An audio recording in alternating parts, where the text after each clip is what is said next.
ঘৰুৱা সম্পৰ্ক মোৰ পিতৃ আৰু তেখেতৰ মাজত আছিল। সেই ঘৰুৱা সম্পৰ্ক লৈ অলপ আমি আলোচনা কৰিলোঁ। কেনেদৰে মোৰ পিতৃ আগতে ইয়াত আহি তেখেতৰ খবৰ লৈ যায় বা আমাৰ আইতা কেতিয়া দিল্লীত গৈ আমাৰ সেই সময়ত যেতিয়া ছাৰ MP আছিলে, মোৰ দেউতা MP আছিলে, সেই সময়ত আমাৰ সৰু এটা MP কোৱাৰ্টাৰ আছিলে, তাত গৈছিল।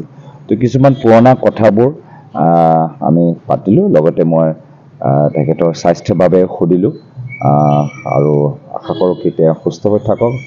আৰু সেইটো আজি এই নিৰ্বাচনী পৰীক্ষাত তেখেতৰ আশীৰ্বাদ বিচাৰিছোঁ।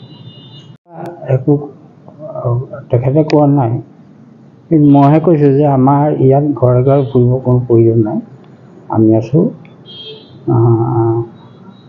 আমাৰ গোটেইখিনি চব এক হৈ আছে। যিমানখিনি বাহিৰৰ ভিতৰৰ যিমান মানুহ আছে, কোচ কলিতা আহোমক ধৰি যিমানখিনি আছে নহয়, নতুনকৈ কিছুমান আহিছে।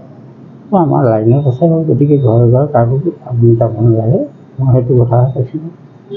কিবা পৰামৰ্শ বিচাৰিছিলে নি আপোনালোকে? নাই নাই, একো পৰামৰ্শ তেনেকুৱা বিচৰা নাই। তেওঁ কি ভাবে, তেওঁ যিহেতু জয়ী হ'ব বা তপন গগৈ এটা দিশে আছে, এটা দিশে গৌৰৱ গগৈ, দুয়োজনে শক্তিশালী, আপুনি কাক সাংসদজন আপুনি কেনেকুৱা হ'ব বিচাৰে আছে?